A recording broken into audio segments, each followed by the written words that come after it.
teman-teman, mari kita lihat lebih dekat yuk tentang sosok yang pastinya menarik untuk dibahas dalam sejarah Rusia. Ia adalah seorang pemimpin yang tak hanya menjadi tsar pertama, tetapi juga pendiri sebuah dinasti yang berpengaruh kepada pemerintahan Rusia. Ia adalah Mikhail Fyodorovich Romanov, atau lebih dikenal sebagai Mikhail Romanov atau Mikhail I. Oke, kali ini kami akan memberitahu dari biografi dan latar belakang keluarga Mikhail Romanov. Mikhail Romanov adalah tsar pertama dari dinasti Romanov yang memimpin dari tahun 1613 hingga 1645. Mikhail lahir di Moskow pada tanggal 12 Juli tahun 1596. Mikhail mempunyai seorang ayah yang bernama Fyodor Nikitich Romanov yang kemudian dikenal sebagai Patriark Filaret, dan ibunya Ksenia Ivanovna Sestova setelah menjadi biarawati dikenal sebagai Marta. Kakeknya pun bukan orang sembarangan loh. Dia adalah penasihat utama Tsar Ivan IV, yaitu Nikita Romanov. Dengan latar belakang seperti ini, sepertinya Mikhail sudah ditakdirkan untuk menjadi pemimpin. Ngomong-ngomong soal kehidupan pribadinya, Mikhail menikah sebanyak 2 kali loh. Pertama, ia menikah dengan Maria Vladimirovna Dolgorukova pada tahun 1664. Sayangnya, pernikahan ini hanya bertahan selama 4 bulan, karena Maria meninggal pada 17 Januari tahun 1625. Sekitar umur 24 tahun. Dari pernikahan ini, Mikhail tidak mempunyai keturunan atau anak. Setelah kehilangan Maria, Mikhail menikah lagi pada tahun 1626 dengan Eudoxia Stresneva. Dari pernikahan ini, mereka mempunyai 10 anak loh. Tetapi, 6 anak mereka meninggal saat masih kecil. Hanya 4 yang berhasil tumbuh dewasa, termasuk Alexei I yang nantinya menjadi tsar yang menggantikan Mikhail Romanov. Oke, yang selanjutnya di sini ada berdiri dinasti Romanov. Dinasti Romanov itu didirikan pada tahun 1613, menandai awal era baru dalam sejarah Rusia. Nah, setelah periode ketidakstabilan yang dikenal sebagai zaman kesulitan, zaman ini tuh berlangsung setelah kematian Tsar Ivan IV yang meninggal pada tahun 1584 tanpa meninggalkan pewaris yang kuat. Kematian Ivan IV menyebabkan kekosongan kekuasaan dengan konflik antar berbagai faksi aristokrat yang berujung pada kerusuhan dan ketidakstabilan selama lebih dari 2 dekade. Selama periode ini, Rusia mengalami invasi asing terutama oleh Polandia sampai Lituania serta perbuatan kekuasaan di dalam negeri. Situasi ini tuh menciptakan kebutuhan mendesak akan stabilitas dan kepemimpinan yang kuat. Pada tahun 1613, sebuah majelis yang dikenal sebagai Zemsky Sobor dipanggil untuk memilih pemimpin baru. Dalam pertemuan tersebut, Mikhail Romanov yang merupakan keturunan dari keluarga bangsawan yang memiliki hubungan dengan Tsar Ivan IV terpilih sebagai tsar. Pemilihannya diharapkan dapat membawa kedamaian dan pemulihan bagi negara yang dilanda konflik.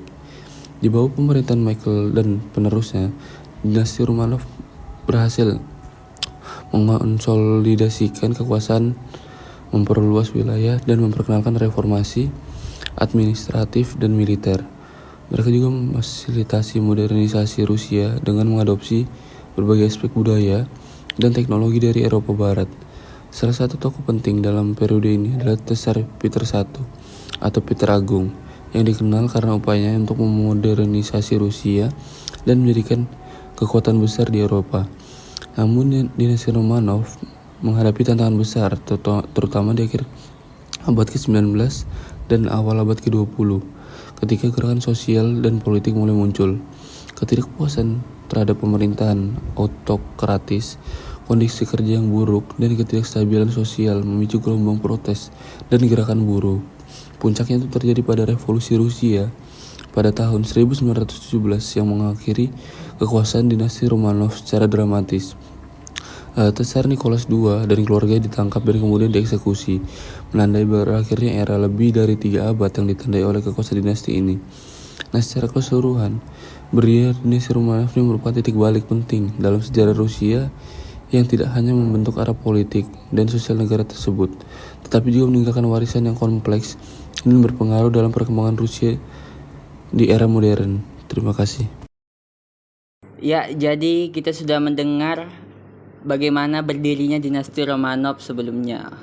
Oke, kita akan lanjut bagaimana pemilihan tsar dan kenaikan tahta di pemerintahan Mikhail Romanov.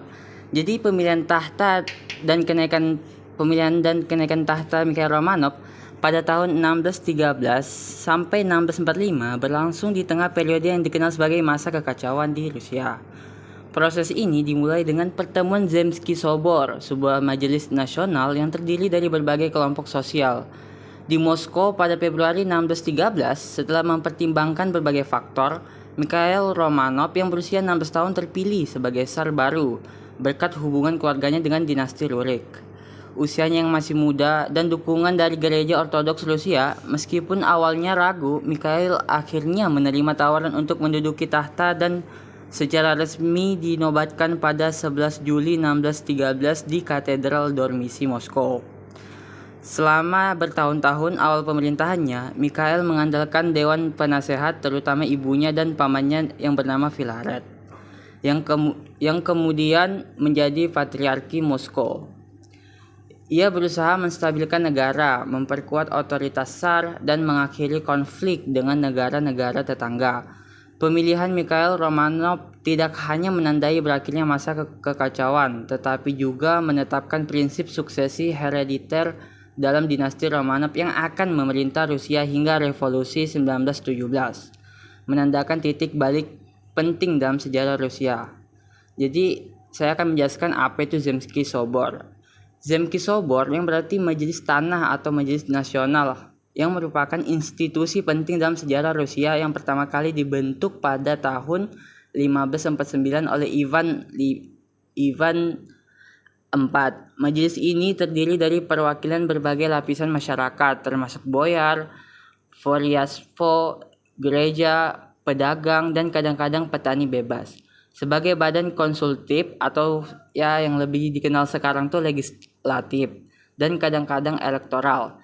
Zemsky Sobor memainkan peran krusial dalam memberikan saran kepada Tsar, terlibat dalam pembuatan undang-undang dan pemilihan Tsar dalam situasi krisis, seperti pemilihan Mikhail Romanov pada tahun 1613, meskipun sering dibandingkan dengan Estates General di Prancis atau Parlemen di Inggris.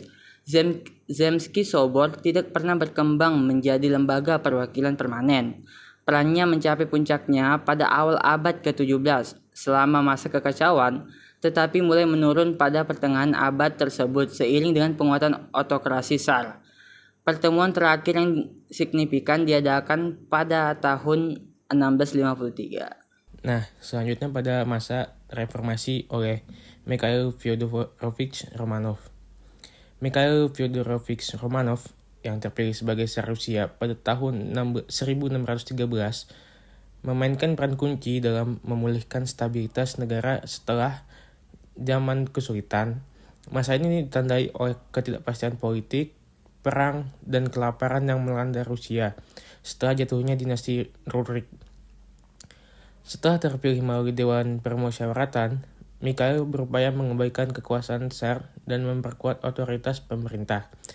Ia mengimplementasikan reformasi administratif dengan menata kembali struktur pemerintahan dan mengangkat pejabat yang lebih kompeten untuk mengurangi korupsi. Hal ini penting untuk mengembalikan kepercayaan masyarakat terhadap pemerintah. Mikhail juga fokus pada pemulihan ekonomi. Ia mendorong pertanian dan perdagangan serta melakukan pembangunan infrastruktur untuk meningkatkan produktivitas. Reformasi pajak diperkenalkan untuk menambah pendapatan negara yang sangat dibutuhkan untuk mendukung stabilitas. Hubungan antar pemerintah dan gereja Ortodoks Rusia diperkuat. Mikhail memahami pentingnya dukungan moral dari gereja dan berusaha mengendalikan pengaruhnya dalam urusan negara. Dengan adanya hubungan sosial tersebut, diharapkan dapat membantu menjaga harmoni sosial di tengah tantangan yang ada. Lalu Mikhail Romanov juga melakukan upaya perbaikan hubungan dengan negara-negara Eropa seperti menghindari konflik yang dapat mengganggu stabilitas, dan juga Mikhail memperkuat kekuatan militer dan diplomasinya. Hal tersebut penting karena untuk mempertahankan posisi Rusia di kancah global. Reformasi yang dilakukan oleh Mikhail Romanov tidak hanya mengakhiri masa krisis, tetapi juga meletakkan dasar bagi perkembangan Rusia sebagai kekuatan besar di Eropa. Dinasti Romanov yang dibangunnya akan berkuasa hingga revolusi Rusia pada tahun 1917 menjadikan ini sebagai fondasi penting dalam sejarah Rusia. Selanjutnya kita masuk pada masa perang. Pada zaman kekacauan, saat runtuhnya dinasti Rurik, ketika Mikhail naik tahta, Rusia baru saja keluar dari periode perang saudara, intervensi asing, dan anarki politik. Selama pemerintahannya, Rusia menghadapi ancaman militer dari Polandia, Lituania, dan Swedia, yang mengambil keuntungan dari kekacauan internal Rusia. Salah satu perang penting pada masa ini adalah Perang Polandia-Rusia, yaitu pada tahun 1609 sampai 1618, yang berakhir dengan perjanjian gencatan senjata Deulino pada 1618, di mana Rusia kehilangan wilayah Smolensk dan beberapa wilayah barat lainnya ke Polandia. Di sisi lain, Mikhail juga harus menandatangani perjanjian Stolbov pada 1617 dengan Swedia yang menyebabkan Rusia kehilangan akses ke Laut Baltik. Meskipun pemerintahan Mikhail dipenuhi dengan usaha-usaha untuk memulihkan stabilitas domestik dan memperbaiki ekonomi yang hancur akibat perang, Rusia tetap berada dalam posisi defensif dan mengalami kerugian teritorial selama periode ini. Namun kepemimpinannya yang pragmatis berfokus pada membangun kembali kekuasaan sentral dan memperkuat negara yang memungkinkan Rusia untuk pulih dari krisis berkepanjangan tersebut. Masuk ke tentang warisan Mikhail Fyodorovich Romanov yang lebih dikenal sebagai Mikhail I dari Rusia. Meninggalkan beberapa warisan penting dalam sejarah Rusia. Yang pertama, pembentukan dinasti Romanov. Mikhail I adalah tsar pertama dari dinasti Romanov yang memerintah Rusia dari tahun 1613 hingga 1645. Dinasti ini akan memimpin Rusia selama lebih dari 3 abad hingga berakhir setelah Revolusi Februari tahun 1917. Yang kedua, pemerintahan dan perdamaian. Selama pemerintahannya, Mikhail I berhasil menyelesaikan beberapa konflik dengan Swedia dan Polandia melalui perdamaian Stolbovo pada tahun 1617 dan gencatan senjata Deulino pada tahun 1618. Perdamaian ini membantu Rusia menghindari perang dan memungkinkan kembalinya ayahnya Patriark Filaret dari pembuangan. Setelah materi warisan, masuk ke pengaruh kebijakan. Mikhail Gorbachev sebagai pemimpin terakhir Uni Soviet memiliki pengaruh yang signifikan terhadap sejarah dunia, terutama melalui kebijakan glasnost dan perestroika. Yang pertama, glasnost atau keterbukaan. Kebijakan ini mendorong transparansi dalam pemerintah dan media, memungkinkan kritik terhadap pemerintah dan mengurangi sensor. Ini berkontribusi pada meningkatnya kesadaran politik dari kalangan warga Soviet dan memicu gerakan nasional di negara-negara bagian Uni Soviet. Yang kedua, perestroika atau restrukturasi, merupakan upaya untuk memperbaiki ekonomi Soviet. Yang kedua, perestroika atau restrukturasi merupakan upaya untuk memperbaiki ekonomi Soviet yang stagnan dengan mengizinkan elemen pasar dan desentralisasi ekonomi. Meskipun bertujuan baik, kebijakan ini seringkali gagal dan berujung pada krisis ekonomi yang lebih dalam. Yang ketiga adalah akhir dari Perang Dingin. Gorbachev memainkan peran kunci dalam mengakhiri Perang Dingin dengan mengurangi ketegangan antara Uni Soviet dan Barat, serta menarik pasukan dari Afghanistan. Yang keempat, runtuhnya Uni Soviet. Kebijakan-kebijakan reformasi Gorbachev. Yang keempat, runtuhnya Uni Soviet. Kebijakan-kebijakan reformasi Gorbachev, meskipun bertujuan untuk memperkuat negara, justru mempercepat keruntuhan Uni Soviet pada tahun 1991 yang menyebabkan hilangnya pengaruh Rusia di panggung dunia. Masuk ke dampak-dampak dari kebijakan yang diciptakan oleh Mikhail I.